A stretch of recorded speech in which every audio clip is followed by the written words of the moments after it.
The first day of the new year should have felt like a beginning. Instead, it felt like a bruise. The streets of Seattle were still wet from last night's rain, gray skies pressing low over the city. My apartment building smelled faintly of coffee and fireworks. I was walking back from a delivery, one last freelance project, before I closed my laptop for good on that kind of work when I heard laughter coming from the door across the hall. My sister's laughter. Chloe's voice was unmistakable, high-polished, the kind she'd perfected from years of being adored. I slowed, half curious, half wary. The door was slightly open. Inside, she and her friends were sitting around the coffee table, champagne flutes in hand, a ring light glowing over them like a halo. "I swear," Chloe said, her tone sweet with venom, "my sister still has that trash job. She's 32, single, and calls herself a founder. Please, she freelances for pennies. It's pathetic." The room burst into laughter, a chorus of cruelty that hit sharper than any slap. Someone added, "Maybe she'll design your wedding invitations for exposure." Chloe giggled, brushing her perfect blonde hair over her shoulder. I stood frozen in the hallway, the smell of her perfume drifting out like a ghost. For a second, I thought I might push the door open. Tell her everything. The meetings, the prototype, the secret that would change everything in just a few weeks. But instead, I took a breath, steadied my voice inside my chest, and walked away. My reflection followed me down the hallway windows, calm, smiling. She didn't know that the trash job she mocked would soon make me the youngest billionaire in America. The next morning, the city was washed clean by another storm. I sat by the window watching the drizzle trace lines down the glass. My apartment was small, bare walls, thrifted furniture, and a corner stacked with circuit boards and sketches. A mug of coffee steamed beside my laptop. The screen glowed with the word Aurora in bold electric blue. It was my project, my heartbeat, my promise. Outside, people hurried through puddles, chasing the new year with resolutions. I was chasing something else entirely. The quiet made space for old memories to creep in the last winter with my father, Henry Hayes. He was an engineer who believed energy should serve people, not just profit. He died when I was 20, leaving behind boxes of unfinished blueprints and one sentence scribbled in his notebook: "Energy belongs to those who dare." It became my North Star. After he passed, Mom sold everything: his workshop, his patents, even the house, and used the money to fund Chloe's business degree. She said I didn't need help because I was too smart to struggle. What she really meant was that I didn't matter as much as her golden child. For years, I stayed quiet. I went to Stanford on scholarships, studied mechanical engineering, and built things nobody believed in, things that failed more often than they worked. When I graduated, recruiters wanted me for stable corporate jobs. I turned them down. Instead, I rented this apartment, bought a used 3D printer, and started building what my father never finished: a self-powered kinetic energy system that could capture motion and convert it to clean energy. At first, it sounded like science fiction. Then it started to work. But the world didn't care. Investors called it cute, professors said it was impractical, and my own family dismissed it as childish. Chloe told everyone I was playing scientist while she built a real career online. That was fine. Let her play star. I preferred shadows. That night, I went back to my workbench. The hum of my soldering iron filled the air. I adjusted a sensor chip, connecting 2 wires until the faint green light blinked alive. The same rhythm pulsed through my veins, steady, defiant. It wasn't much to look at, just a pair of sneakers lined with microsensors, but to me it was proof. Aurora was real. My phone buzzed. A text from Mom: "Happy New Year, sweetheart. Chloe's hosting a charity brunch tomorrow. You should come, it's good networking." I stared at the message until the screen dimmed. Networking. That's what she thought my life needed: an audience. I set the phone face down and focused on the circuit instead. The sensor beeped once, steady and true. Around midnight, I heard laughter echoing again from Chloe's apartment. Music, clinking glasses, the shrill rise of voices, full of self-satisfaction. I wondered if she'd told her friends about me again, her struggling sister who still tinkered with wires. The thought stung, but not the way it used to. I'd stopped needing her approval long ago. The only validation I wanted was data proof that what I was building could outlast all the noise. I leaned back, rubbing my temples, letting exhaustion settle. The glow from the prototype cast a soft light across the room, green and gold, reflecting off the window pane. Outside fireworks cracked in the distance, their flashes muted by fog. Seattle celebrated. I stayed still, watching the tiny blinking light like a heartbeat. The truth was, I had once envied Chloe. She was everything our mother wanted: charismatic, pretty, perfectly presentable. The golden child who never had to explain herself. But envy fades when purpose grows. My father had told me that once. You'll spend half your life trying to prove yourself, and the other half realizing you never had to. I didn't understand it then. I was starting to now. When I finally went to bed, dawn was breaking. Rain tapped against the window like fingers urging me not to give up. I couldn't sleep. My thoughts kept circling back to Chloe's laughter, the casual cruelty in her voice. There was a time when it would have shattered me. Now it just sharpened my focus. People like her measure worth by applause. People like me build the stage they clap on. By morning, the storm had passed. The sun broke through thin clouds, lighting up the wet streets below. I brewed a fresh cup of coffee, opened my email, and stared at the message that had been sitting unread for hours. Aurora Labs. Patent application approved. The words glowed on screen like prophecy. I laughed softly, pressing a hand to my mouth. For years I'd been the invisible one, the quiet sister, the disappointment.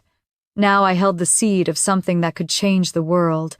I closed my laptop and looked around the tiny room that had witnessed every tear, every failure, every long night of solder and solder smoke. The air smelled faintly of metal and rain. My fingers traced the edge of the blueprint pinned to the wall. Energy belongs to those who dare. I whispered it aloud, almost like a prayer. Across the hall, Chloe's door opened. Her laughter spilled into the corridor again as she and her friends headed out for brunch, their heels clicking like applause on tile. She glanced my way, her smile bright but empty. "Morning, sis. You working again. You should get out more. It's New Year's." I smiled back. "Maybe next year." She rolled her eyes and walked away, perfume lingering behind her like a signature. I watched her disappear down the hall, then went back inside, closing the door softly behind me. My heart felt strangely calm. I knew something she didn't. At my desk, I opened the Aurora dashboard. Lines of data scrolled across the screen: movement, patterns, energy output, efficiency percentages. Every number confirmed what I already knew: it worked. The sensors weren't just collecting motion, they were generating sustainable energy, clean, renewable, limitless. I saved the report and leaned back in my chair. Through the window, the sun lit the city in pale gold. Cars moved below like veins in a living body. I thought about Chloe's laughter, my mother's disappointment, my father's promise. Everything led here. Every rejection, every insult, every long night, they were all part of the same design. When people laugh at you long enough, you learn to listen differently. You start hearing what they can't. Timing, opportunity, purpose. I glanced at the calendar on my wall. January 1st. The year was just beginning, but my story was already halfway written. Soon the headlines would catch up. I shut off the lights, letting the glow from the prototype be the only thing alive in the room. One small pulse of green, steady as a heartbeat. Let them laugh, I thought. Let them think I'm the weak one. Because sometimes silence isn't surrender, it's strategy. And in silence, I'd learned how to build the loudest revenge of all. The rain hadn't stopped when I woke the next morning. It clung to the windows in thin, uneven streaks, distorting the skyline into something hazy, like a memory that wouldn't quite stay still. The world outside was gray and slow, but inside my coffee steamed and my hands moved with purpose. I opened my father's old leather-bound notebook, the one I kept tucked inside a drawer so worn the wood had splintered. Its pages smelled faintly of graphite and oil, and across the first page were his words in blocky handwriting: "Energy belongs to those who dare." Those words had been my compass for 12 years. Every decision, every risk, every lonely night, soldering circuits under flickering light, traced back to that single sentence. But back then, when he first wrote it, I was only 20, and I had no idea how much it would cost to live by it. The memory began, as most of them did, in winter. New Jersey a decade earlier. Snow along the sidewalks, my father's workshop warm with the hum of machines. He was bent over a generator prototype, his hands trembling slightly even then. "You know, Nat," he said without looking up one day, "you'll build something that makes people's lives easier. Maybe something that lights their path when no one else will." I laughed. "You make it sound like a superhero movie." He looked at me then, smile lines cutting deeper into his face. "No, sweetheart. It's called responsibility." That night, he collapsed. I still remember the metallic clang of his wrench hitting the floor the way his knees buckled before I could reach him. The workshop went dark as the power flickered out. When the paramedics arrived, I followed the flashing red lights through the snow, my boots sinking deep with each step. The hospital smelled like antiseptic and fear. The doctors said it was a stroke. Too much stress, too little rest. He lay in the sterile light, his once strong hands trembling. I sat beside him, clutching his notebook. "Dad," I whispered, "you're going to get better. You'll finish your project." His eyes opened glassy but alive. His voice came out as a rasp. "Don't waste it, Natalie. Promise me. Do something, so others don't fall." His hand squeezed mine weakly and then loosened. I promised, and when the machines went silent, that promise stayed loud in my head. After the funeral, Mom barely spoke to me. She blamed him for dying with nothing but unfinished dreams. She blamed me for believing in them. Chloe cried during the eulogy but was laughing with friends an hour later, posting selfies in her black dress. I remember standing by the window that night, clutching Dad's notebook, watching snow bury the world in white. That was the night I knew I wouldn't take the safe road everyone wanted for me. I'd take his. Mom sold his workshop 2 weeks later. "We need to move forward," she said, her tone sharp, efficient. She used the money to fund Chloe's degree in marketing. "It's practical," she insisted, "and she has a gift with people. You'll be fine on your own." I didn't argue. What was there to say that my dreams weren't practical, that I wanted to finish what he started? Her eyes would have turned cold, and I was too tired for another argument. The workshop became a parking lot. I took the last box of his blueprints and left home. At Stanford, I threw myself into work. While everyone else spent weekends at parties or internships, I lived in the engineering lab. My professors thought I was too intense. My classmates thought I was strange. "You act like you're saving the world," one guy said, laughing. "Relax, it's just circuits." But I wasn't trying to save the world. I was trying to save his memory and maybe a part of myself, too. I became obsessed with the idea of harvesting human motion, turning every step into power. It sounded ridiculous even to me at first, but I couldn't shake it. My dorm room turned into a jungle of wires and duct tape sneakers torn apart and stitched back together with sensors. My roommate hated it. "It smells like melted plastic in here," she complained. "Can't you just stop?" I didn't. Failure after failure piled up, fried circuits, burned finger sparks that died before they could even glow. But there were small victories, too. A flicker of light, a pulse of energy. Each one felt like my father whispering, "Keep going." One night, I called Mom just to hear her voice. Maybe I hoped she'd ask how I was. Instead, she sighed. "You're still doing that nonsense, aren't you, Natalie? You're wasting your degree. Wall Street pays better than fantasy." "I'm not playing Mom," I said quietly. "I'm building something real." "Well, real doesn't pay the bills," she snapped. Then, after a long pause, she added, "You're just like him." The line went dead. I sat there with the phone pressed to my ear long after the call ended, staring at the half-finished prototype on my desk.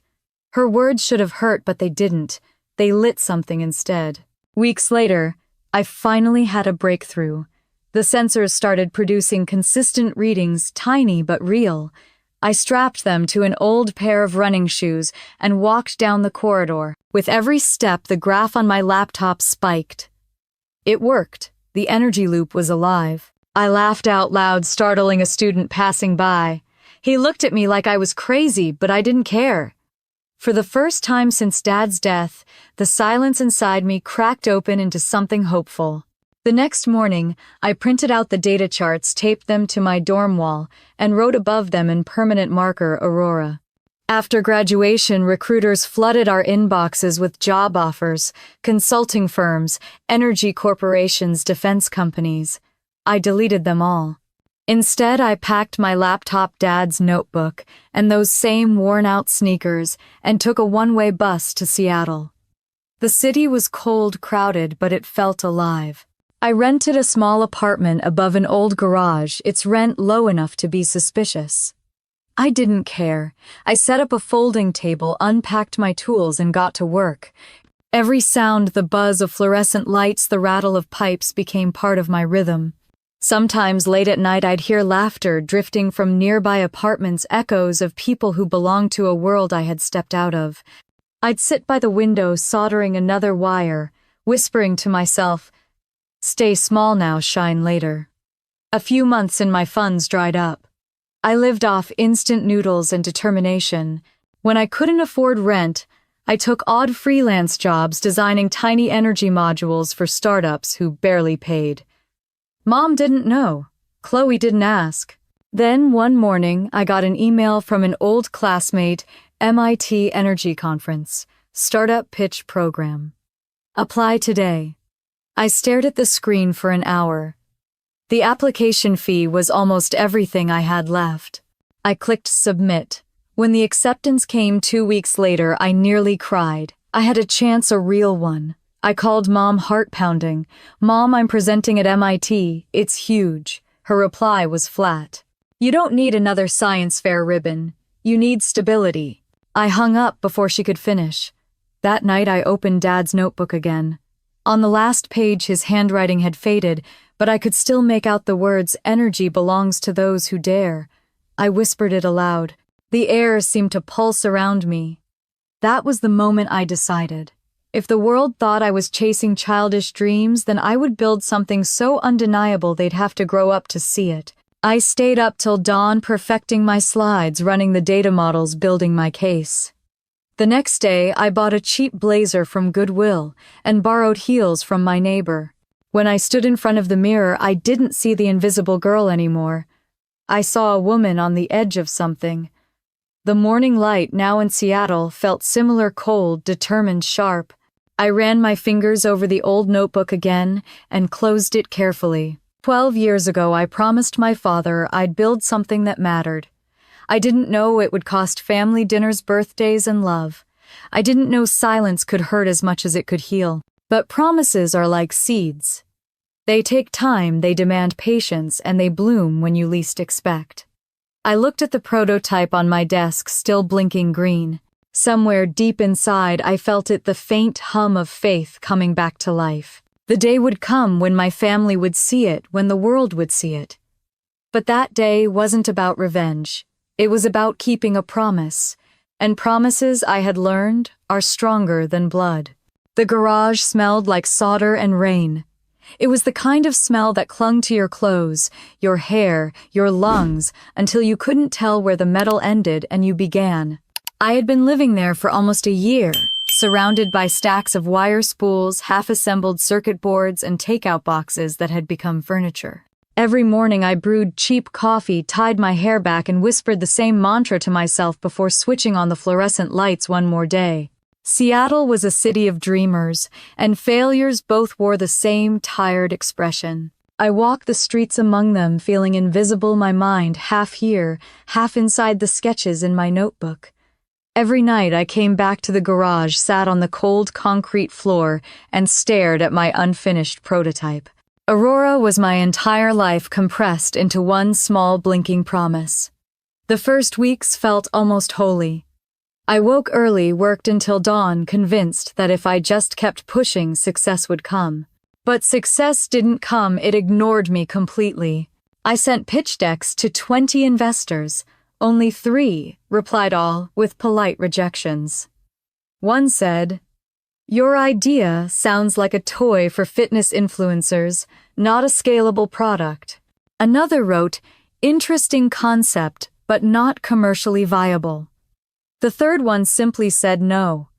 I didn't have time to feel humiliated. The bills stacked higher, the landlord knocked louder, and my meals shrank smaller. I sold my last gold necklace to pay the electric bill. Sometimes when the lights flickered, I wondered if the building was mocking me. The first prototype died in a puff of smoke. The second one never powered on. The third one, Aurora V3 as I named it, almost worked until a short circuit burned through my only set of sensors. I sat on the floor that night, the acrid smell of melted plastic stinging my nose, and laughed. Not the happy kind, the kind that sounds a little like crying. When you've been dismissed long enough, you start narrating your failures out loud, just to make sure someone hears them. "See," I told the empty room, "you were right, this is ridiculous." But somewhere under that exhaustion, a quieter voice whispered, "Not yet." I clung to that voice. Then came Eli Turner. He appeared one gray afternoon when the rain was falling sideways, a thin man in a soaked hoodie holding a paper bag of tools.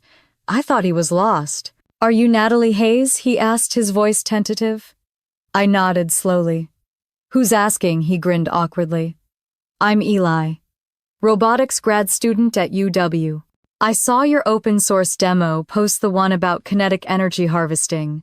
I wanted to see it myself. You built all this alone." His tone wasn't mocking, it was awe. It startled me. "Mostly," I said. He set his tools down, walked over to the prototype on the table, and crouched beside it. "This could work," he murmured. "You're using the wrong sensor grid, though. These overheat under stress." I crossed my arms, wary. "And you know that because," he looked up smiling, "because I burned 6 of them last semester." That was the start. Eli became my first teammate, though we never made it official. He showed up every day after classes, sleeves rolled up, talking about robotics, algorithms, life, anything but fear. His energy was contagious. "You sure you want to stake your life on this?" he asked once while adjusting a wire. "Yes," I said. "If it saves even one life, it's worth it." We worked through nights, the radio low, the rain steady outside. When we were tired, we lay on the floor among blueprints and laughed about how every genius in history was probably just someone too stubborn to quit. For the first time in years, I didn't feel alone. Still, reality never stopped reminding me how fragile that comfort was. Rent was late. Investors weren't calling. The press started noticing me, not for my innovation, but for my persistence. One tech blog ran an article titled, "Seattle's Most Stubborn Founder When Dreams Refuse to Die." They called Aurora idealistic. They called me a symbol of wasted potential. The article spread faster than any of my prototypes ever could. That week, one of my 2 part-time engineers quit. "I can't afford this anymore, Nat," he said, quietly setting his tools down. "My parents are right. It's time to get a real job." I didn't stop him. I watched him leave, the sound of his footsteps fading into the rain. Eli stayed. Some nights we worked until our hands cramped. Some nights we sat in silence, watching the sensor blink weakly, wondering if it would ever matter. He once caught me staring at it, my face unreadable. "You ever think about giving up?" he asked softly. "Every day," I said. Then I remember how it feels when people laugh. And I realize I'd rather be laughed at for trying than applauded for nothing. He nodded. "Fair. But when you win, make sure you laugh last." That became our joke, laugh last. By late autumn, Aurora the 5th 4 was ready for its first real test. We set it on the floor, connected it to the laptop, and watched numbers scroll. Each step I took sent a pulse through the graph. The line spiked, fell, rose again. Real energy. Real proof. I screamed so loudly that Eli almost dropped his screwdriver. "It's alive!" I shouted, jumping up and down like a kid. He laughed, clapping his hands. "Well, you've officially invented the world's most dramatic shoe." We stayed up all night documenting the results, compiling data, drafting a new investor deck. For the first time, the future didn't feel like a cliff, it felt like a door. But doors don't open easily. I booked a pitch meeting with one of Seattle's top venture firms, Hartman and Lee Capital. I spent 2 sleepless nights rehearsing. The morning of the meeting, I wore the same thrifted blazer I'd worn to my graduation.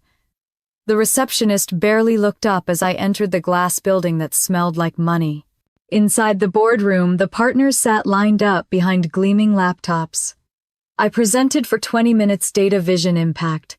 When I finished, the oldest one leaned back in his chair, smiling thinly. "Smart shoes," he said, tapping his pen. "Miss Hayes, this sounds like a Walmart gadget." "Why would anyone pay millions for that?" I straightened my shoulders. "Because it prevents falls. It detects early signs of Parkinson's. It can save lives," he chuckled. "1 patient, maybe? That's not a market." The others laughed softly. Someone shut their laptop with a click. I gathered my slides and walked out before they could say another word. Outside, the cold wind hit harder than usual. My breath came out white and shaky. Eli was waiting by the curb. He didn't ask how it went. He didn't have to. We went back to the garage silent. I turned on the soldering iron, the hiss filling the air. He finally said they'll regret it. I smiled weakly. They already do. They just don't know yet. The next week, a small tech magazine published an article titled "Aurora Labs: When Passion Outruns Logic." They called me delusional. Twitter picked it up. People joked about the shoe that saves the world. Even some of my classmates joined in. I didn't fight back. I just worked. One night, exhaustion caught up to me. I collapsed onto the floor, my head against a pile of papers. When I woke up hours later, the prototype was still on the bench, its light blinking steadily. Proof that something in this room refused to die. I sat up staring at it, the taste of metal and resolve on my tongue. "We're not done," I whispered. From that day forward, I stopped asking for approval. I stopped waiting for validation. The only thing that mattered was the next test, the next line of code, the next fraction of improvement. Outside, the world celebrated people like my sister, the ones with perfect smiles and easy wins. But I'd learned that real success isn't a celebration, it's a survival. When the rain hit the roof that night, it sounded like applause, quiet, distant, but mine. I looked at the prototype, now shining brighter than ever. Somewhere deep inside, I felt the faint shift of balance, the smallest beginning of something that would one day change everything. For now, though, I stayed in the shadows, soldering in silence, because someday the world would hear this silence roar. The first invitation came in the middle of a storm. I was half asleep on the couch, my laptop still glowing with code, when my phone buzzed beside me. The subject line read, "Aurora Labs Invitation to MIT Innovation Summit." I sat up so fast the blanket fell to the floor. For a moment, I just stared at the screen, the words blurring from the lack of sleep. This was it, the chance I had been waiting for. The same school where my father once dreamed of presenting his ideas was now calling me to showcase mine. I reread the email 3 times, making sure it wasn't a prank. "Selected startups will pitch their products to investors, partners, and the press," it said. My heart thudded. The date was only 3 weeks away. I could already imagine it, the lights, the crowd, the possibility of someone finally listening. Eli came by that morning, carrying a box of spare sensors. I shoved my phone toward him, unable to speak. He scanned the screen, his eyes widening. "MIT, are you serious?" "Nat, this is huge." I smiled, the excitement almost painful. "If we nail this, we might finally get funding." He grinned. "Then we better make sure Aurora doesn't blow up on stage." The next days blurred into each other, work, coffee, no sleep. The garage transformed into a battlefield of cables, wires, and caffeine. We rebuilt the prototype from scratch, testing every joint, every sensor, every data stream. Sometimes it felt like the universe was conspiring to stop us. Circuits, fried parts arrived late. My soldering iron gave out mid-process. But each failure only sharpened my determination. On the third night, I found Eli asleep at the desk, head on his arms, a half-eaten sandwich by his elbow. I pulled a blanket over him and whispered, "You've done enough." He murmured something in his sleep. Laugh last, and I smiled. When the day of the flight came, I wore my best clothes, a navy dress I'd borrowed from my neighbor and heels that didn't fit. Eli teased me, "You look like a CEO already. Let's hope I sound like one," I said. The plane landed in Boston under heavy clouds. The city felt colder than I remembered, steel and history in equal measure. I could almost feel my father's presence there, like he was walking beside me. The night before the summit, I barely slept. I stared at the city lights outside the hotel window, whispering, "Tomorrow everything changes." The conference hall the next morning was enormous white lights, rows of investors, reporters, and innovators in sharp suits. My hands shook as I pinned the Aurora logo to my blazer. Eli squeezed my shoulder. "You've got this," he said. When they called my name, the world tilted. I walked onto the stage, heart-hammering lights blinding my eyes.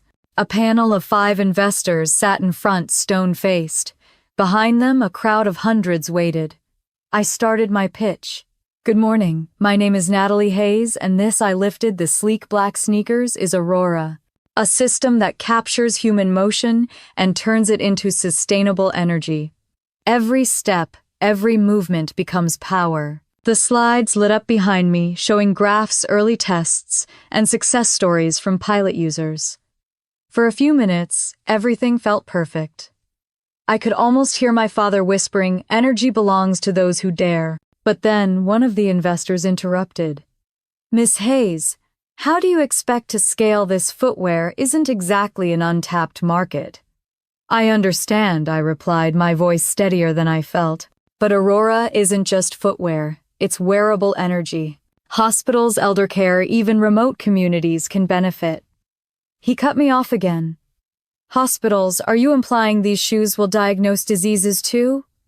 Laughter rippled through the audience. My throat tightened. Another investor leaned back, smirking. "It's a noble dream, but dreams don't pay dividends." The words stung sharp and cold. I glanced at Eli, who sat in the front row, his jaw clenched. I finished my presentation anyway, voice cracking near the end. The applause was polite, mechanical. I walked off stage, my legs trembling. In the hallway, I leaned against the wall, pressing my hands to my face. Eli appeared a moment later, his voice low. "They didn't deserve that pitch, Nat. You were brilliant." I shook my head. "Brilliant doesn't pay rent," he sighed, looking at the floor. "Neither does giving up." That night back at the hotel, I couldn't stop replaying the laughter in my head. The way they dismissed me so easily, as if all my years of work were a joke. I wanted to cry, but anger burned hotter than tears. I remembered my sister's voice calling my job trash, my mother's sighs about real careers. Maybe they were all right. Maybe I was the fool still chasing ghosts. Then, just before midnight, an email pinged on my phone. Unknown sender. I almost ignored it, but the subject caught my eye. Aurora saved my father. The message came from a woman named Hannah Pierce in Ohio. Her father had been testing an early prototype through a volunteer program we'd set up months earlier. Yesterday, he nearly fell while gardening. The sensors warned him in time. "Doctors diagnosed early Parkinson's. Because of your shoes, he's safe." I read the email 3 times, tears finally breaking loose. Eli knocked on the door, still awake. I handed him the phone without saying a word. He read it, smiled softly, and whispered, "There's your proof." The next morning, I printed Hannah's message and taped it to the wall of the garage when we got home. It stayed there right above my desk. Every time the doubt crept back, I looked at it. For weeks, it became our fuel. We worked harder than ever, improving the design, refining the data. We had no funding, no endorsements, just that one letter. But it was enough. Still, reality had its claws. The landlord raised rent. My mother called again, her tone heavy with rehearsed concern. "I saw a video from that summit," she said. "People were laughing." "Maybe it's time to come home, Natalie." I bit my lip. "Home," I echoed. "You mean the place you sold to pay for Chloe's degree?" She went silent. "I'm fine, Mom," I said finally. "You don't have to worry about me anymore." The line clicked dead. That night, I sat in the garage, long after Eli left, the air thick with exhaustion. Outside rain battered the roof. I opened my father's notebook again. The pages were spotted with oil and fingerprints, his sketches fading but alive. The words stared back at me. "Don't waste it, Natalie. Do something so others don't fall." I pressed my fingers to the ink. "I'm trying," I whispered. "I really am." In the dim light, the prototype's pulse reflected on the wall like a heartbeat. I didn't know it yet, but that letter from Hannah would become the spark that kept Aurora alive when everything else was collapsing. It was the proof of purpose, the kind that no investor, no critic, no golden child could ever erase. The storm outside roared louder, but inside the sound was steady, the hum of creation, the stubborn rhythm of survival. I took a breath, wiped my face, and whispered into the empty room. "They can laugh. I'll build." The next morning, the sun broke through the gray for the first time in weeks. Light flooded the garage, hitting the wall where Hannah's letter hung. The words seemed to glow. That's when I knew. I didn't need applause. I needed momentum. And momentum, once it starts, doesn't stop for anyone. Summer arrived quietly that year, like the city had forgotten to notice. The air in Seattle grew heavy, filled with the scent of rain and asphalt, and my garage buzzed from sunrise to midnight. Aurora had survived its first round of humiliation, and somehow so had I. The letter from Hannah Pierce was still taped to the wall edges, curling from the damp. Every time exhaustion crept close, I'd glance at her words, "You saved my father." That single sentence was enough to keep my hands moving. By June, we'd improved the design. The new sensors were lighter, faster, able to capture data from each subtle motion. The prototype didn't just detect falls anymore, it predicted them. Eli and I called it Aurora V5. We worked day and night, our laughter echoing off the concrete walls, powered by caffeine and stubbornness. It wasn't glamorous. The coffee maker broke twice. The floor was covered with wires that tried to kill us daily. But for the first time, the dream didn't feel fragile. It felt alive. One afternoon, as I was calibrating the sensors, Eli walked in holding 2 slices of pizza. "Lunch for champions," he said, handing me one. I smirked. "You mean survivors." He sat beside me, chewing thoughtfully. "Do you ever think about what happens if this actually works? Like, what comes next?" I shrugged. "Honestly, I'm just trying to make it to next week." He laughed softly. Typical Natalie Hayes answer. We both knew the truth. If Aurora worked, it wouldn't just save lives. It would change mine. A week later, the opportunity came without warning. A tech journalist from a local business magazine emailed me asking for an interview. "We've heard about your miracle shoes. Mind if we stop by the lab?" I stared at the screen for a long minute, torn between excitement and dread. Publicity could mean investors, but it could also mean scrutiny. Still, we needed attention. I wrote back yes. The reporter, a woman named Lila Grant, arrived the next day. She was young, sharp, and wore an expression that said she'd seen too many dreamers fail. Her photographer followed close behind. "So this is where the magic happens," she said, looking around the cramped garage. "This is where the noise becomes purpose," I replied. She smiled faintly, jotting something in her notebook. "Tell me, Natalie, what makes you believe Aurora will work when so many similar startups have failed?" I paused. "Because failure doesn't mean broken, it means data. Every time something doesn't work, it tells me how to make it better."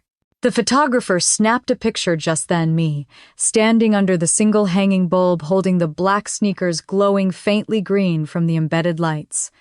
The moment looked poetic, but inside I was terrified. 2 weeks later, the article came out.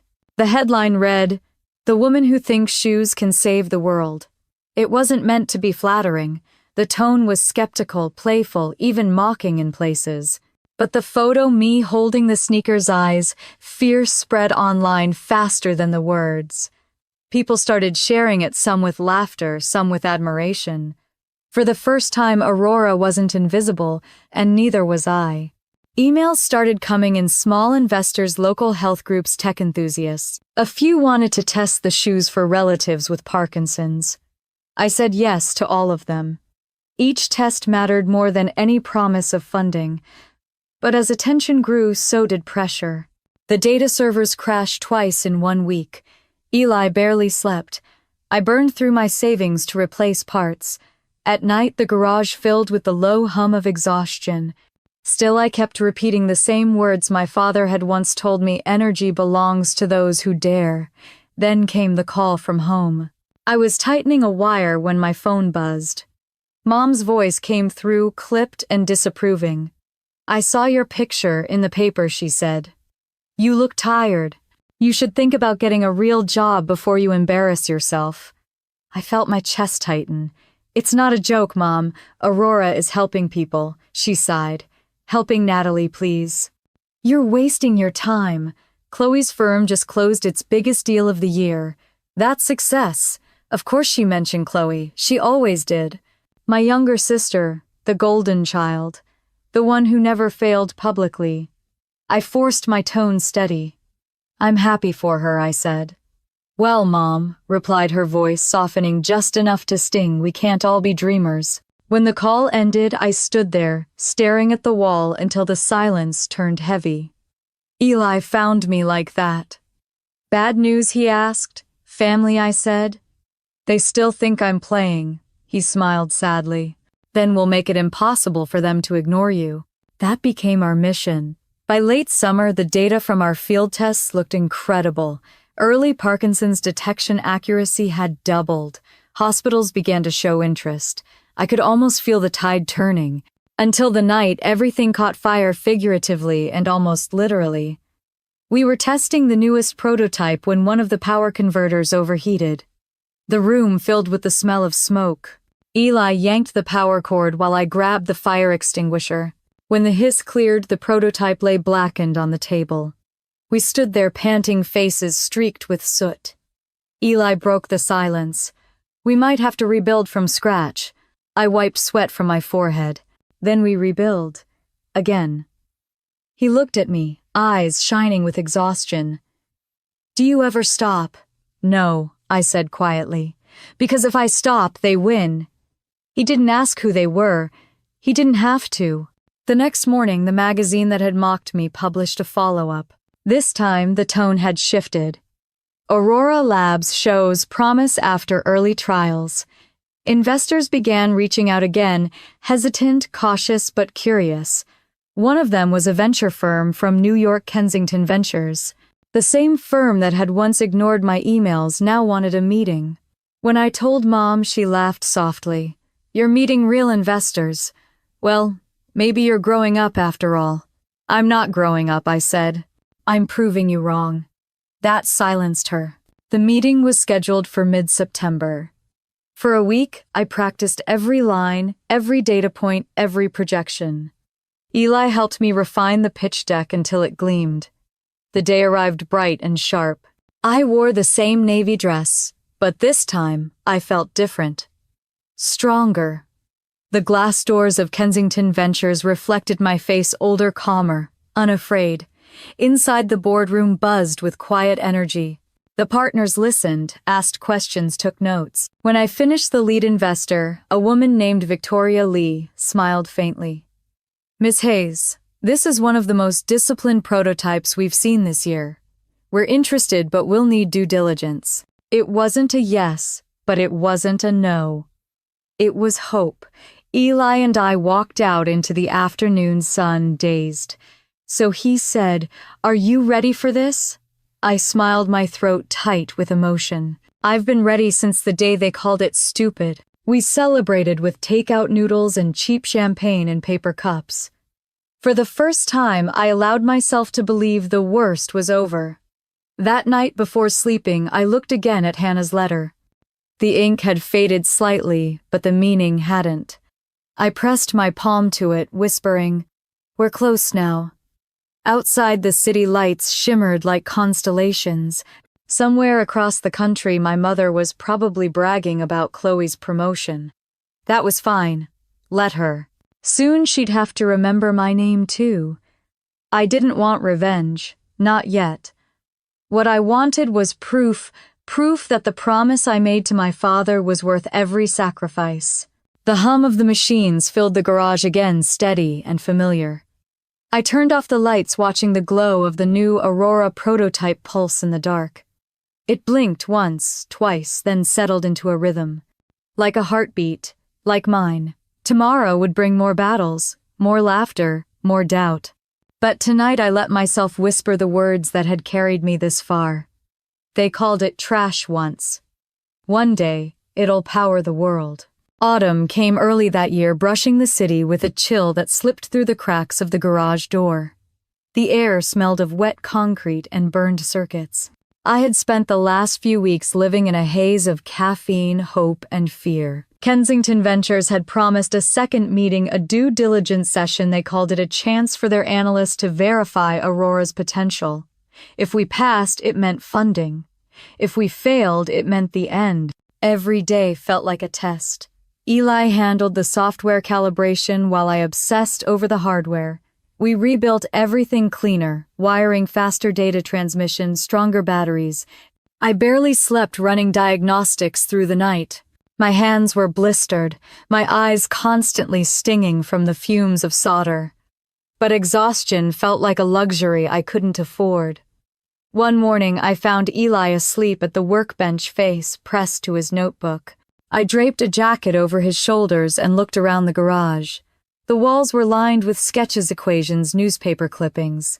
On one corner, Hannah's letter still hung, the paper yellowed at the edges. I reached out and touched it gently. "We're not done yet," I whispered. By late September, Kensington confirmed the meeting. They wanted us to present to the board in New York. The email ended with a polite line. "Please prepare a summary of Aurora's financial sustainability and intellectual property documentation." I had never been to New York. The idea of presenting in a room full of people who probably owned more in wristwatches than I'd earned in a lifetime made my stomach twist. But I said yes. I had to. We took the earliest flight we could afford, middle seats, shared earbuds, too little legroom. Eli was buzzing with nerves. "You realize," he said, tapping his laptop, "this could be the moment everything changes." I looked out the window at the clouds below. "It already has," I said. The city hit me like a current the moment we landed, louder, faster, shinier than Seattle. Skyscrapers glistened like mirrors of ambition. As we walked to the cab, I caught sight of my reflection in one of those glass towers, dark circles under my eyes, hair tied messily back, the kind of face that looked like it hadn't stopped running for years. I almost didn't recognize her. Kensington's office was everything I imagined: marble floors, glass walls, a view that looked down on the city like a god. The boardroom smelled of money and power. I tried not to show how out of place I felt. Victoria Lee greeted us personally. Her presence filled the room, elegant, composed, her tone as smooth as glass. "Miss Hayes," she said, shaking my hand, "I've read your file. I'm impressed by your resilience." "Resilience," I repeated, smiling faintly. "That's one word for it." For 2 hours, we presented everything: data charts, user testimonials.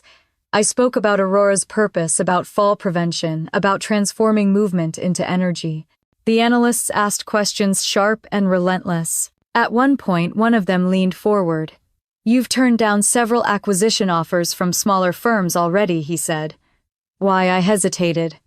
Because Aurora isn't just a product. It's a promise. The room went quiet for a moment. Victoria smiled, a small, knowing curve of her lips. That's what I wanted to hear. When the meeting ended, she said they'd contact us soon. I exhaled for what felt like the first time all day. Eli and I stepped into the elevator, giddy, terrified, alive. Outside, the afternoon sun hit the buildings, turning everything gold. We found a cafe nearby, ordered the cheapest sandwiches, and sat in silence for a while, just staring out at the city. Then Eli lifted his cup. "To Aurora," he said. "To survival." "To silence," I added. Because that's where all this began. The next few days were a blur of waiting. Every time my phone buzzed, my heart raced. When the call finally came, I almost didn't answer. It was Victoria, wherein she said, "Kensington Ventures is offering full investment, $15 million. Congratulations, Miss Hayes. You've built something extraordinary." For a moment, I couldn't breathe. My knees went weak. Eli was beside me, mouthing. What did she say?" I whispered. "We got it," he shouted so loud the entire block heard. We spent that night in the garage with cheap champagne and takeout noodles. The celebration felt surreal. The walls that had once held our failures now glowed with possibility. The next morning I stood outside staring at the sunrise and felt something I hadn't in years: freedom. But freedom comes with shadows. The more success brushed against me, the more the ghosts of my past seemed to stir. Mom called for the first time in months. "I saw the news," she said. $15 million, Natalie, that's unbelievable." Her tone was light, but I could hear the calculation underneath. "Yes," I said quietly. "It's real. I always knew you'd do something special," she continued. "You got that drive from me, you know." I smiled, though she couldn't see it. "Sure, Mom. Chloe's thrilled for you," she added quickly. "You should call her. She wants to celebrate." Celebrate. The same sister who had mocked me, who told the world I was a failure. My chest tightened. "Maybe later," I said. But later never came. The first public press release hit a week later. Kensington Ventures invests $15 million in Aurora Labs. My name was suddenly everywhere: tech journals, business blogs, local news. Photos from that interview months earlier resurfaced. The same picture the media once used to mock me now appeared under the headline, "The Woman Who Dared to Build." The phone never stopped ringing. Emails flooded in partnerships, collaborations, speaking invitations. I should have felt elated. Instead, I felt hollow. The noise was deafening, and the quiet I'd once clung to was gone. One night, after another long day of press calls, I sat in the garage alone. Eli had gone home. The hum of machines surrounded me, familiar and grounding. I picked up my father's notebook and traced the faded words again. "Energy belongs to those who dare." He would have been proud, I thought. Then again, maybe not, of what came next. A week after the announcement, Chloe posted a photo on Instagram, proud of my brilliant sister Natalie, CEO of Aurora Labs. Always knew she'd make it. The caption was sweet, the comments endless. But what none of them knew was that Chloe hadn't called me once. She hadn't texted. She hadn't even said the words herself. Mom called again the next day. "You should post something with her," she said. "It looks good for the family." The family. The same one that once sold my father's workshop that left me to fight alone. I bit my tongue. "I'll think about it," I said. After the call, I threw my phone onto the table and pressed my palms against my eyes. The pressure built behind them, a pulse of anger, exhaustion, disbelief. Success was supposed to fix things. Instead, it exposed them. That night, I walked along the waterfront, the wind sharp against my skin. Across the bay, the city lights shimmered, like a constellation of promises, some real, most false. I remembered every laugh, every doubt, every time someone told me I was wasting my life. And for the first time, I realized success didn't erase humiliation, it only reframed it. When I got back, Eli was waiting in the garage, surrounded by open boxes of new equipment. "Look," he said, holding up a freshly printed Aurora tag. "They're calling us pioneers now." I smiled faintly. "Pioneers get shot first," he chuckled. "Then we better keep running." We worked until dawn designing Aurora the 5.6, the model that would go to production. Outside, the city kept sleeping, unaware of the storm that was slowly gathering behind the shine. Because in every rise, there's always someone waiting for the fall. And I had no idea mine was already being planned. The first sign of trouble didn't come from the investors, it came from home. It was a chilly November morning when I opened my inbox and saw the subject line that made my stomach drop: "Family feature request, Chloe Hayes, PR." For a few seconds I thought I was hallucinating. Then I read the message. Hi, Natalie. It began in that polished tone my sister always used when she wanted something. My agency is producing a holiday special on inspiring women. I'd love to include Aurora and your story. Think of it as a family moment, good press for you, positive branding for me. Win-win. I sat frozen reading it twice. The same sister who once laughed about my trash job now wanted to use my company for content. I closed the laptop and stared at the blinking cursor on the blank reply window. My fingers hovered above the keys, but I couldn't bring myself to type a single word. Eli walked in with coffee, noticing my expression. "What's wrong? Chloe wants to feature me." I said the word, dripping with bitterness. "She's making some holiday PR stunt. Family redemption story." He raised an eyebrow. "You going to do it?" "I don't know," I said. "But something tells me it's not for me, it's for her." He nodded slowly. "Then do it on your terms, not hers." The invitation lingered in my mind all week. Mom called soon after, pretending not to know about it. "Your sister mentioned something about filming in Boston," she said. "You should say yes, Natalie. It would mean a lot to the family. The family cared about me when I asked quietly." She hesitated, her voice softening. "You know I've made mistakes, but this could be a chance to show unity. Unity." That word had always felt like a lie in our house. Still, something inside me wanted to face them, to stand in the same room where I was once invisible and let them see what I'd become. "Fine," I said. "I'll come." When the day arrived, the studio was draped in gold lights and garlands. Christmas decorations glittered along every wall. Chloe's crew moved like clockwork, stylists, camera operators, makeup artists, all working under her crisp direction. She looked radiant, of course, dressed in winter white, her hair shining under the studio lights. When she saw me, her smile widened, perfect and practiced. "Nat, you look professional." "Thanks," I said, adjusting my blazer. "You look like a snow commercial." She laughed, that careful, camera-ready laugh. "Come on, lighten up. This is going to be good exposure for both of us." I followed her through the set. Every camera pointed toward her, every assistant hung on her cues. It was like stepping into her world, one built on angles and filters. I felt like an intruder, not a guest. The interview started smoothly. Chloe talked about sisterhood, about how proud she was of me, how Aurora was a beacon of female empowerment. She made it sound like she'd been my mentor, not my critic. I sat beside her, smiling politely, counting the seconds. Then came the question that shifted everything. The host, a woman with too perfect hair, leaned forward. "Natalie, there's been talk online about tension between you and your family during the early years of Aurora. How do you respond to that?" Chloe's smile didn't falter, but her hand tightened on her chair. I could feel the tension humming. I looked straight into the camera. Tension was part of it, sure. But I don't hold grudges. Sometimes silence is the best response to disbelief. The host nodded approvingly.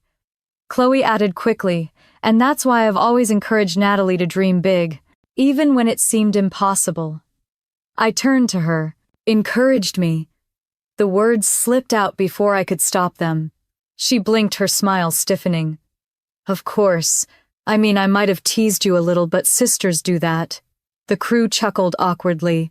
I forced a smile, but inside my pulse thundered. I could see what she was doing, rewriting history while the cameras rolled. After the taping, she pulled me aside. "You didn't have to make that face when I said I encouraged you," she hissed. "You looked petty." "I looked honest," I said. "There's a difference." Her expression sharpened. "Don't ruin this for me, Natalie. This is national coverage. It helps you too." "Right," I said, voice calm. "Just like it helped me when you laughed about my job at your parties." She rolled her eyes. "Oh, please, that was years ago. Grow up." I took a step closer. "I did. That's the problem." For a long second, neither of us spoke. Then she turned on her heel and walked away, her heels clicking against the polished floor like applause meant for herself. The segment aired a week later, and of course it went viral. Not for the reasons Chloe expected. Viewers picked up on the tension, the cold politeness between us. One comment read, "You can tell which sister actually built something." Another said, That blonde one gives fake vibes. I didn't post or reply. I didn't need to. The internet had already seen what I'd spent years trying to prove. But Chloe wasn't done. 3 days later, I woke up to another email, this time from a journalist I didn't know. We're doing a follow-up piece on your family dynamics and the Aurora story. Your sister mentioned you might be open to a joint interview. Can we confirm? I called Chloe immediately. Why are reporters reaching out about our family dynamics? She laughed like it was nothing. Relax, it's just PR. People love emotional stories. Stories? I snapped. You're turning my life into clickbait. Her tone cooled. You think Aurora makes you untouchable. Don't forget who's been cleaning up your image since the beginning. I helped shift public sympathy when everyone thought you were crazy. I froze. You mean when you told everyone I was crazy? There was silence. Then she said softly, "Careful, Natalie. You wouldn't want your investors to think you're unstable now, would you?" It was a threat, subtle but sharp. I hung up before my anger could find words. Eli found me pacing in the garage hours later. What happened? He asked. She's trying to turn this into a narrative like I owe her my success. He frowned. Then tell the truth. Let people see her for who she is. I shook my head. Not yet. The truth doesn't need my help. It just needs time. He studied me quietly, then nodded. That's your kind of revenge, huh? Let karma do the heavy lifting. I smiled faintly. Exactly. But part of me wondered if silence would be enough this time. Chloe had always been skilled at manipulation, and now, with the cameras on her side, she had a stage big enough to rewrite everything. That night I couldn't sleep. The city outside was wrapped in mist streetlights, glowing like distant beacons. I sat by the window thinking of my father's words again. Do something so others don't fall. I had spent years building something that could save strangers, yet somehow I was still trying to protect myself from the people who shared my blood. The next morning my phone wouldn't stop buzzing. Articles, headlines, interviews, the Hayes sisters' family behind the billion-dollar dream. Chloe had spun the story completely. She was now the marketing strategist who guided her sister's vision to the spotlight. Eli stormed into the office with his phone raised. She's taking credit for Aurora, I know, I said quietly. What are you going to do? I looked at the prototype on the table, its faint light reflecting on the wall. What I always do, build. He exhaled, frustrated. You can't keep letting them do this to you. Eli, I said, turning toward him, the world's watching now. Truth has a funny way of surfacing when people start digging. She's building her own trap. He stared at me for a long moment. Then he smiled. You're terrifying when you're calm. You know that. I laughed softly. Good. Let her underestimate me again. Outside rain began to fall, soft at first, then heavier, drumming against the windows like a warning. I stood there listening. Every drop felt like a countdown, each beat closer to something inevitable, because deep down I knew what was coming next. Chloe had started a fire she couldn't control. And this time I wasn't the one who'd get burned. It started on a Monday, gray and quiet, the kind of morning that tricks you into thinking life is steady. I was halfway through reviewing Aurora's quarterly reports when my phone buzzed, first once, then again, until the vibration rattled across my desk. The notifications blurred together, headlines, tags, messages. And then I saw it. Aurora's CEO accused of betraying her family. Underneath was a glossy photo of Chloe, her face artfully lit, eyes wide with practiced sorrow. I clicked. The interview played automatically. Chloe's voice, soft and trembling, filled the room. My sister used to be humble, she said, but fame changes people. She turned her back on us, the very family that supported her. Her hand pressed dramatically to her chest. I tried to help her with Aurora, but she cut me out completely. It's heartbreaking to see greed destroy what used to be love. My breath left me all at once. On screen, Chloe dabbed the corner of her eye with a tissue, the perfect image of the wounded sibling. The interviewer nodded sympathetically. That must be difficult. especially now that she's one of the youngest billionaires in the country. Chloe gave a sad smile. Money's not everything. Some people forget that. I shut the laptop, but her voice lingered in the silence like a poison. Outside, the rain had started again, tapping against the window. I stared at my reflection in the glass. Same tired eyes, same calm face, but everything inside me was burning. Eli walked in holding 2 coffees, stopped cold when he saw my expression. "What happened? Turn on your phone," I said. He did. Within seconds, his jaw tightened. "Oh my God, she didn't, she did." The video had already hit every major platform. Within hours, hashtags bloomed like weeds. Number Aurora Greed, number Family Betrayal, number The Fallen Sister. People who had never met me were dissecting my life, my choices, my silence. By noon, one investor had called to reassure me that it was probably just a misunderstanding. Another postponed a meeting indefinitely. The comments were worse. Typical CEO money over family. Bet the Golden Sister built the real company. Women like her give power a bad name. Each one felt like a small cut, but I didn't bleed. Not yet. Eli slammed his phone down. "We have to respond. This is defamation. We'll hold a press conference, show receipts, tell the truth." "No," I said quietly. He blinked. What I said, no. I picked up my coffee, now cold, and stared at the steam that wasn't there. Let them talk. "Nat, the longer you stay silent, the more people will believe her." I looked up. "Silence built this company, Eli. I won't abandon it now." He ran a hand through his hair, pacing. "You're impossible, maybe," I said. "But I'm not impulsive." By evening, the headlines had multiplied. Chloe appeared again on a live stream, now joined by my mother. Seeing them together was almost too much to process. My mother sat beside her, hands folded neatly, her tone controlled but pointed. "I just wish Natalie would remember where she came from," she said. "We always taught her family comes first." The audience applauded. I turned off the TV. The silence afterward felt like a vacuum. I wanted to scream. I wanted to throw something, but instead I stood still, forcing myself to breathe until my pulse slowed. My father's voice echoed in memory.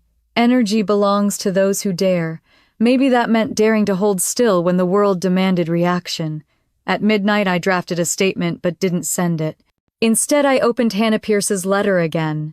"Because of you, my dad still has a chance." I read it aloud softly until the words stopped shaking. The next day, my inbox overflowed: journalists, tabloids, strangers offering sympathy, others offering exclusives. Every ping felt like a heartbeat I didn't want to hear. Eli refused to let it go. "We can't hide forever," he said. "If you won't speak, I will." I met his eyes. "If we fight fire with fire, we both burn." I'm not giving her that satisfaction. He sighed, defeated, but he didn't argue again. That week, Aurora's PR team called an emergency meeting.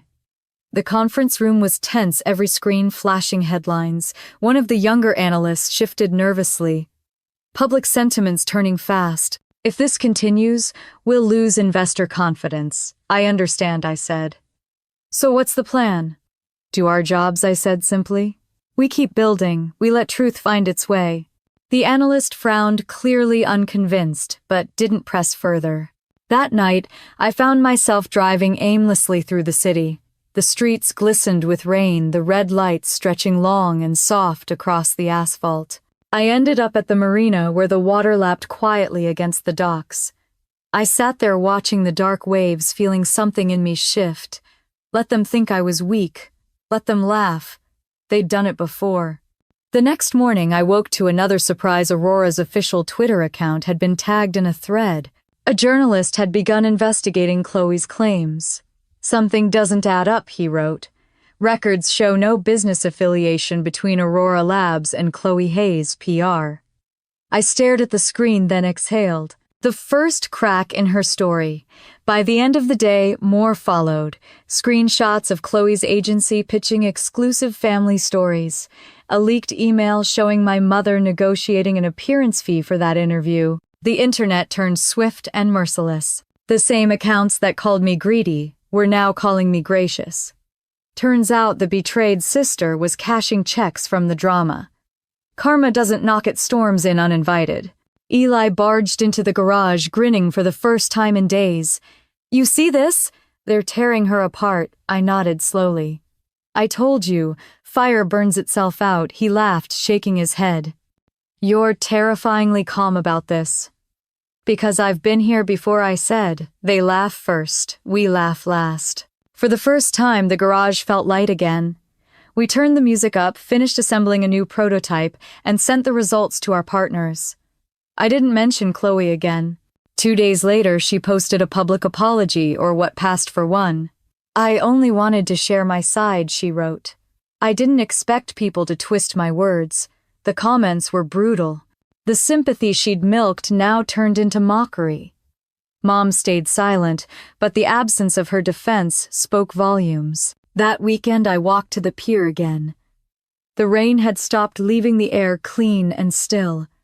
I thought of my father, of how he used to say storms were good for the earth, they cleared what didn't belong. Maybe this one had done the same for me. Back at the office, the Aurora team gathered for Monday's meeting. The mood was lighter. Investors had resumed contact. The press had shifted their narrative, the Hayes scandal, when lies meet legacy. Eli leaned over as the meeting ended. "You know, I think you just survived your first public assassination attempt." I smiled. "It's not the first time I've been buried. The trick is learning how to grow underground." He grinned. "That's dark. That's survival." Later that night, as I locked up, I glanced once more at Hannah's letter on the wall. The edges had curled even more, but the ink still held strong. I traced my fingers over the words, thinking of how fragile truth looked, until it stood in the light. They'd tried to humiliate me again. Instead, they handed me my proof. The rain started again outside, gentle this time, almost forgiving. I turned off the lights, the prototype's pulse still glowing faintly in the dark. It wasn't the applause I wanted, but it was peace. And peace, I'd learned, was the loudest victory of all. It was a quiet morning when the knock came. 3 slow raps on the glass door of my office, deliberate enough to sound like purpose. I looked up from my desk, expecting Eli or one of the engineers, but instead I saw a woman in a tan coat holding a leather folder. Her expression was calm, professional, but her eyes, those eyes held curiosity, not accusation. "Miss Hayes," she asked, stepping inside as I waved her in. "I'm Dana Wells, investigative journalist. I write for the Chronicle. I'd like to talk about your sister's story." My pulse stuttered. "If you're here for gossip, you're wasting your time." Dana smiled faintly. "I don't do gossip. I do evidence." Something in her tone made me pause. She opened the folder, sliding a few printed pages across my desk. They weren't headlines, they were emails. My mother's name in one line, Chloe's in another. Subject: Aurora trademark rights proposal. The content was clear as glass. They had tried to sell partial branding rights to a private investor under the claim of family ownership. I exhaled slowly, the air leaving my chest like a confession. "How did you get this?" I asked.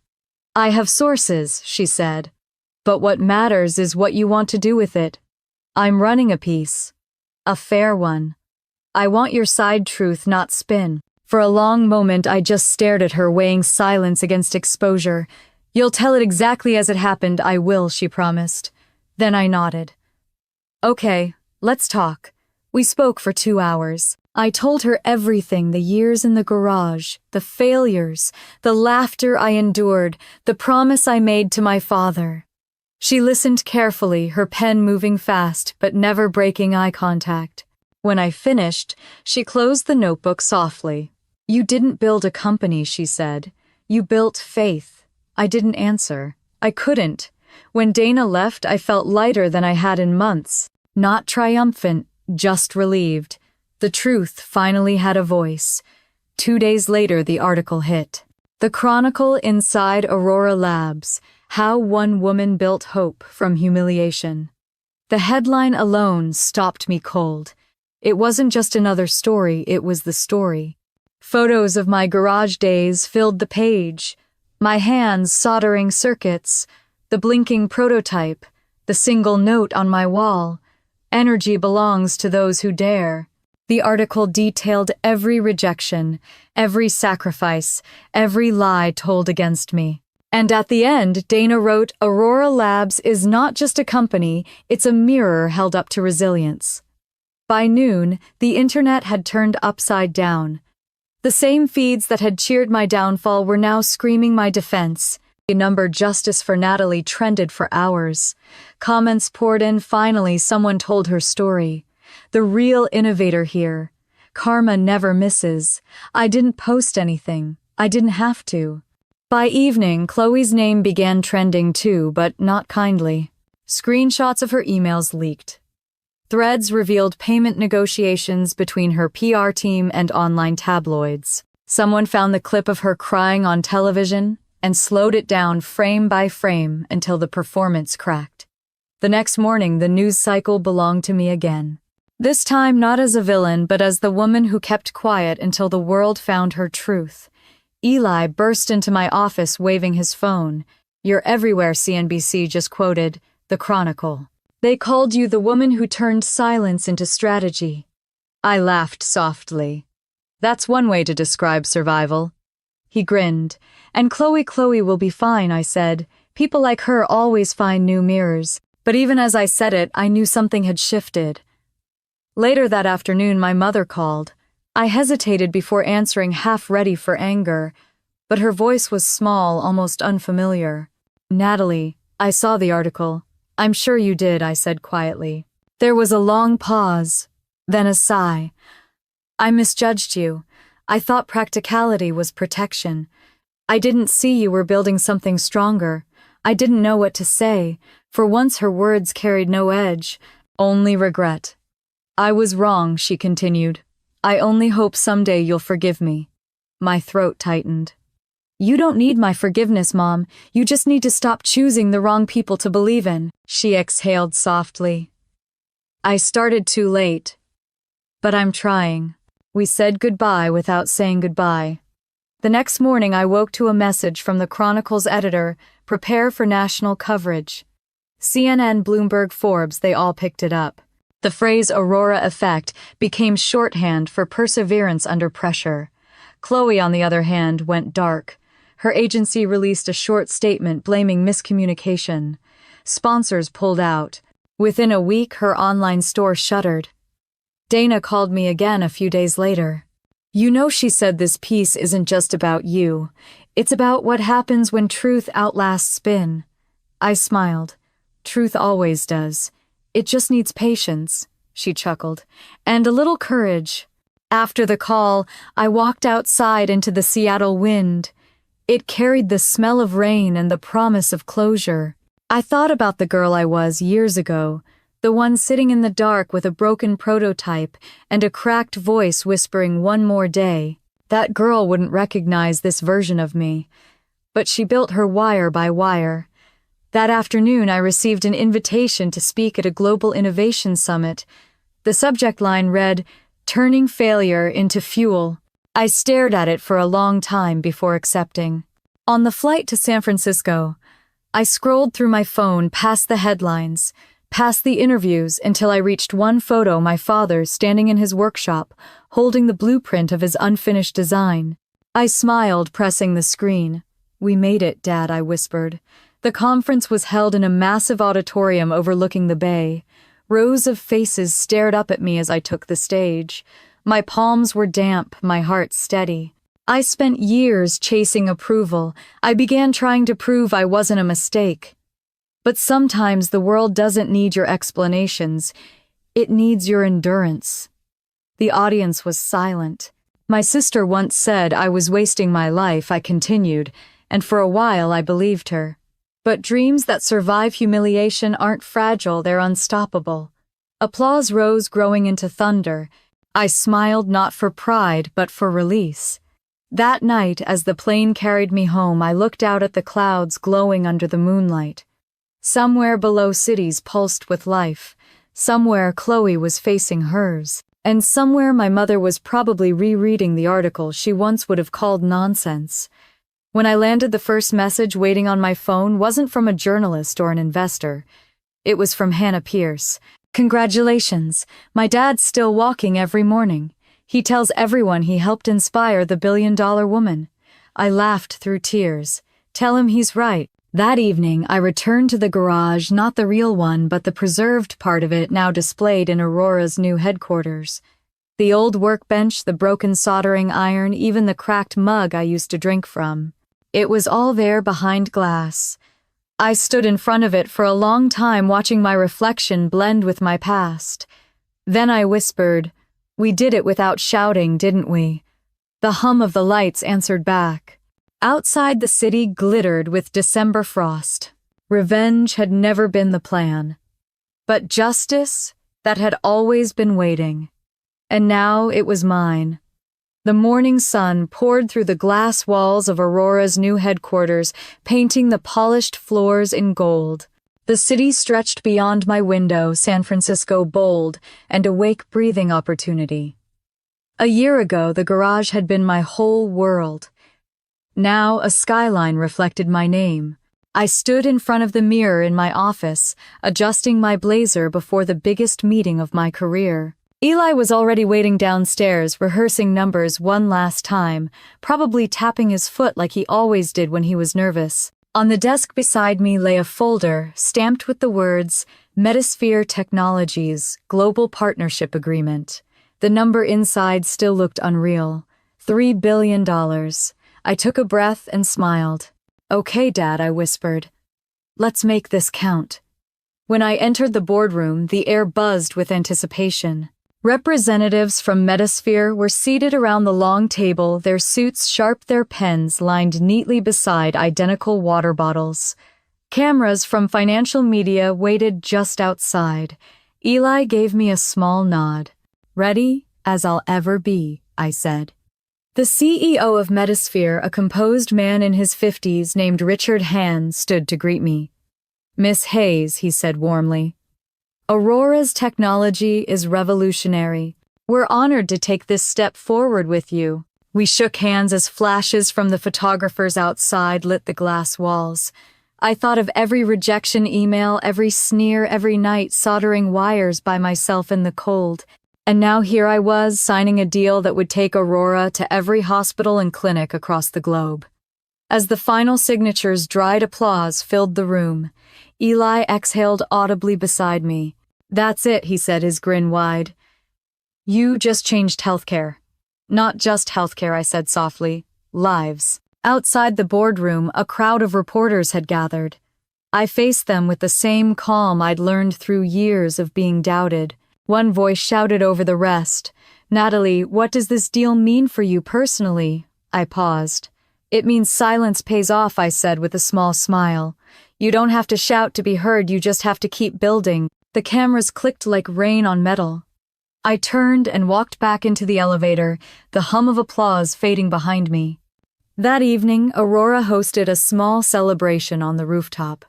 The skyline shimmered under strings of golden lights. The air smelled of champagne and salt from the nearby bay.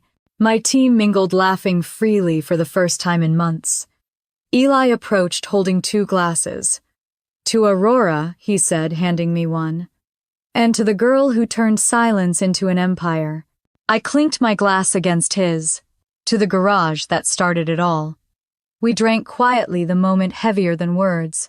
I looked up at the night sky. For once, the stars didn't feel so far away. But success always casts a shadow, and I could feel it stretching even now. The next morning headlines declared Aurora Labs signs multi-billion deal. Interviews flooded in. My inbox was chaos. But among all the congratulations, one email stood out. From Chloe. The subject line read, "Please." I hesitated before opening it. "I know I don't deserve this," she wrote. "But I need to talk to you. Not about money. Not about business. Just you and me. Please." For a long time I stared at the screen. I could almost hear her voice again, the laughter, the venom, the soft apologies that always came too late. Eli found me there hours later, frozen. You're not seriously considering it, he said. I don't know, I admitted. Maybe I just need to see her to understand what all this really cost, he sighed. If you do, make sure it's for closure, not forgiveness. That evening, I met her at a quiet cafe near the water. She was already there, sitting by the window, a wool coat wrapped tight around her shoulders. The Chloe I remembered had always been polished, untouchable. This one looked human. When she saw me, her smile wavered. You came. I did. She gestured to the seat across from her. You look different, stronger. I am, I said simply. For a moment, neither of us spoke. The hum of the espresso machine filled the silence. Then she exhaled shakily. I lost everything, Nat. The brand deals, the partnership's gone. I tried to fix it, but once people turn on you, they don't turn back. I didn't respond. She leaned forward. I said things I shouldn't have. I thought if I could control the story, I could control how I felt about losing you. But it just made everything worse. Her voice cracked, and for the first time I saw something real flicker behind the practiced charm. I'm sorry, she whispered. I was jealous. You had purpose. I had applause. And when the applause stopped, I realized I had nothing. I looked at her, the sister who once made me feel small, who mocked me for chasing a childish dream. Now she sat trembling, stripped of all her armor. Jealousy's loud, I said quietly. But peace is louder. Tears filled her eyes.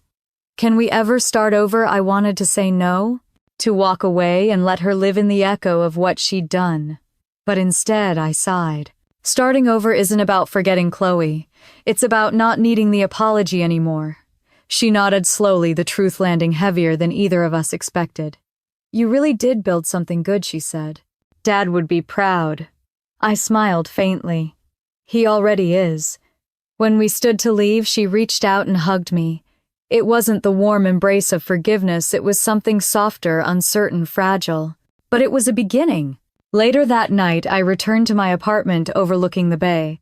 I poured myself a glass of wine and sat by the window. The city below glowed like circuitry, every light a heartbeat. Somewhere out there, Chloe was trying to rebuild.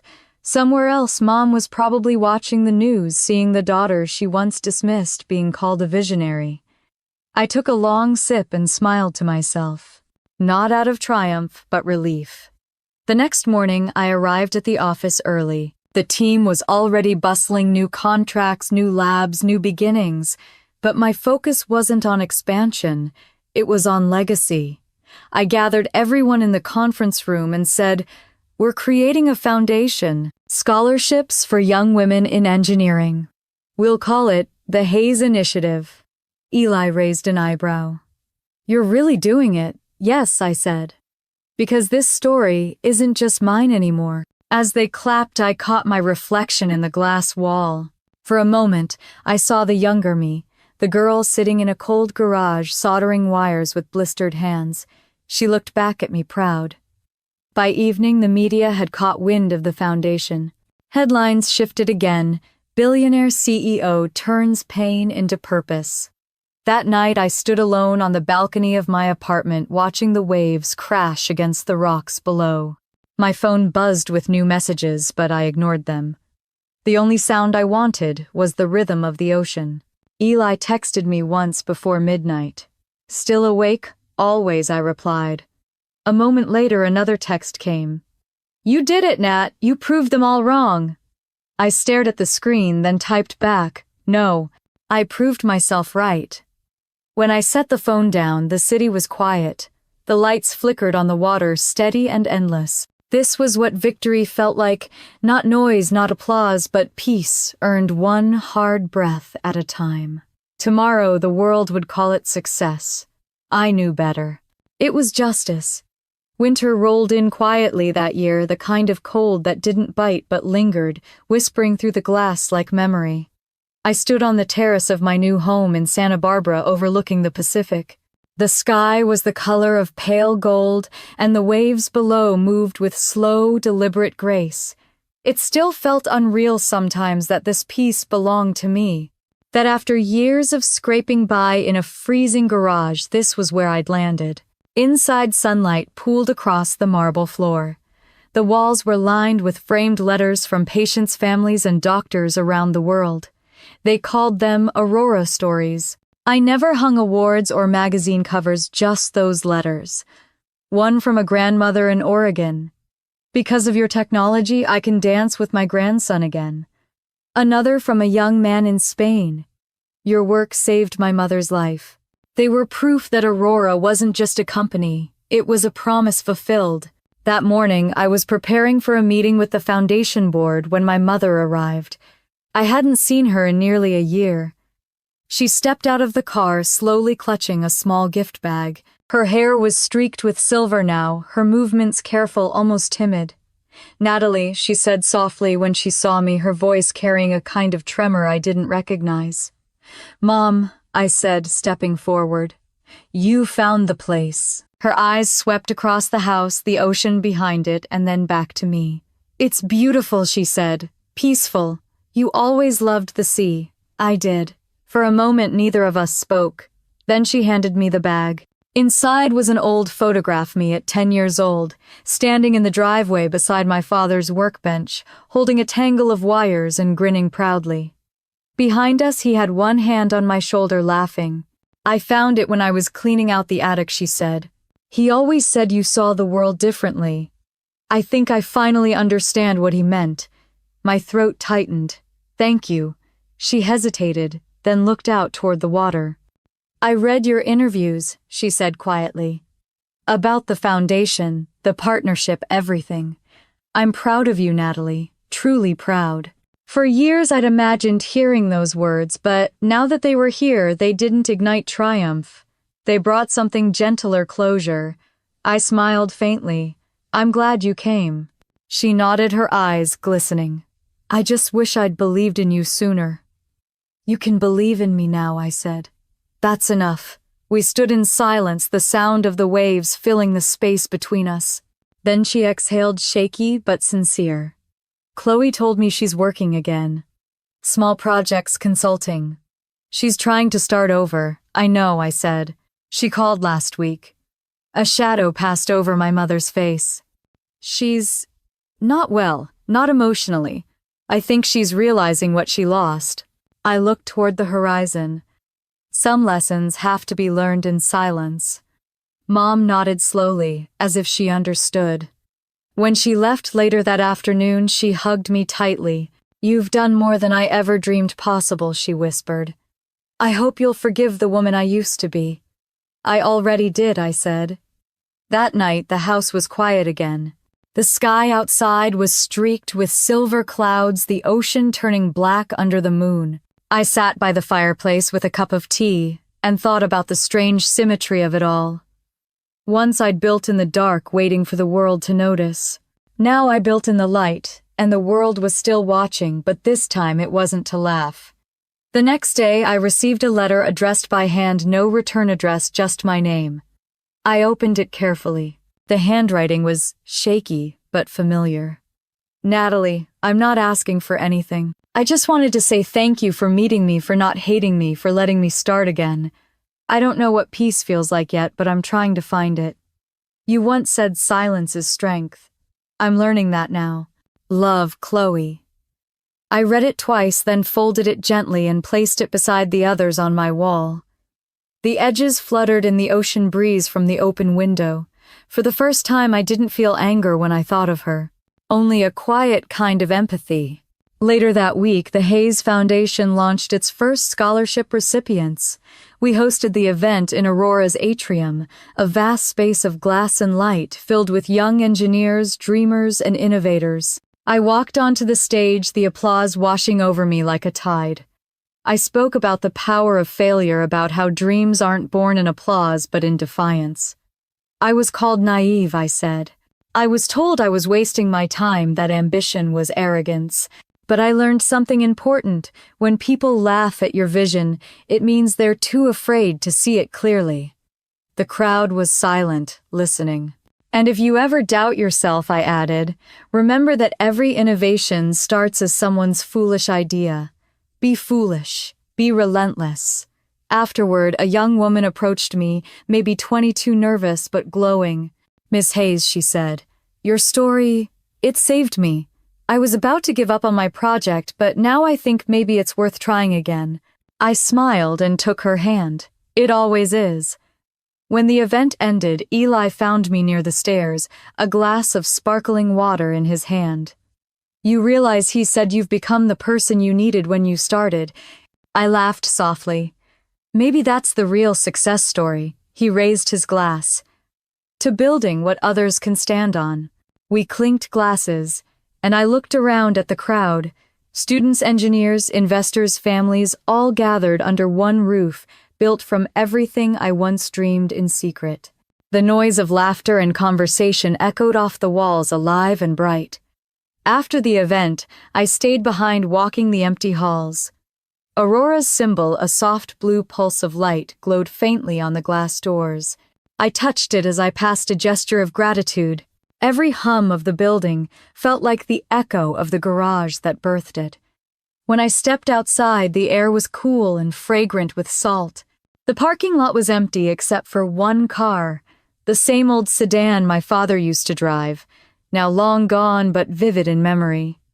I imagined him standing there, hands in his pockets, smiling that quiet, proud smile. "You kept your promise," I whispered. The wind stirred, carrying the scent of the ocean through my hair. For once, the world felt still, complete. That night back home, I sat on the balcony watching the waves roll in under the stars. Somewhere in the distance, I could hear music drifting from another house, soft jazz, easy and slow. My phone buzzed once. A message from Eli. "You, okay, better than okay," I wrote back. "I'm free." The reply came a minute later. "You always were, Nat. You just had to remember." I smiled and put the phone down. The sea was endless, the horizon faintly silver under the moonlight. I thought of the younger me again, the girl with dirt under her nails, and a heart too big for her circumstances. I wanted to tell her it all worked out, that she didn't need to scream for validation. That one-day silence would be her victory song. The clock struck midnight, marking a new year on the calendar. Somewhere, fireworks flared faintly over the city. I didn't move. I just closed my eyes, breathing in the salt air, letting the sound of the waves drown everything else. For the first time in my life, I didn't feel like I had something to prove. For the first time, I simply was. It's strange how peace can feel louder than applause. A year had passed since the foundation launch, and life had finally slowed to a rhythm that didn't demand survival. Mornings began with the sound of waves against the rocks below my home, the same ocean I once stared at as a child dreaming of escape. Now it wasn't escape I wanted, it was stillness. I sat on the porch with a mug of coffee, watching sunlight dance across the Pacific.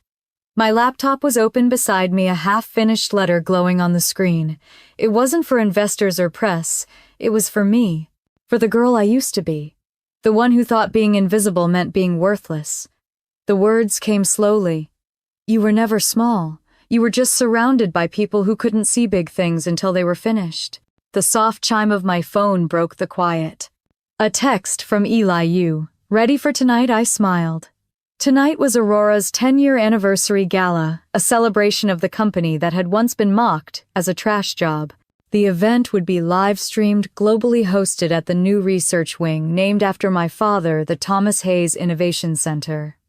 I closed the laptop and looked out toward the horizon, the air shimmering with heat. "Yeah," I murmured. "I'm ready." By sunset, the building glowed like a jewel against the fading sky. Guests filled the courtyard, glasses of champagne glinting under string lights. Reporters lingered near the entrance, whispering about the woman who turned humiliation into legacy. I walked in quietly, not wanting a grand entrance. I'd had enough noise in this lifetime.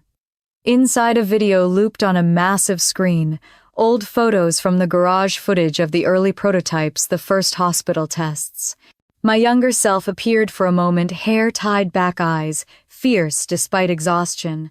The crowd applauded. I felt a lump rise in my throat. Eli appeared beside me, straightening his tie. "They love it," he said. "You okay?" "I'm fine," I said, just remembering what it cost. He nodded. "Worth it," I thought for a moment, then smiled. Every bruise. After the dinner, I took the stage. The lights were warm on my face, the murmurs fading as the room settled into silence. I looked at the sea of faces, engineers, investors, families, students, and felt the weight of the moment press gently on my chest. I used to think revenge was the goal I began, that proving people wrong would be enough.